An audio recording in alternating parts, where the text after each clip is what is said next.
Les dirigeants de la Troïka ont approuvé les mesures adoptées à l'issue des négociations à Bruxelles. Satisfaction donc du Fonds monétaire international associé aux discussions, mais aussi de la Banque centrale européenne, dont le rôle a été largement débattu, et enfin de la Commission européenne. Lorsque j'ai présenté il y a 2 semaines la feuille de route établie par la Commission concernant la stabilité et la croissance, il y avait 5 domaines prioritaires dans lesquels il fallait agir. Et il était évident que l'Europe devait apporter une réponse claire à cette crise de la dette souveraine.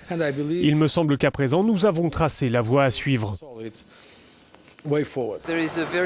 La directrice générale du FMI a également salué les résultats obtenus. Il y a l'implication du secteur privé pour aider la Grèce, a-t-elle expliqué. Il y a l'accord de tous les membres de l'Union européenne pour une recapitalisation des banques. Et il y a le Fonds européen de stabilité financière dont les capacités ont été démultipliées. Selon Christine Lagarde, cela constituera une base solide afin de renforcer les défenses de l'Europe contre la contagion de la crise et de souligner le consensus politique pour une approche cohérente et une meilleure intégration économique et fiscale.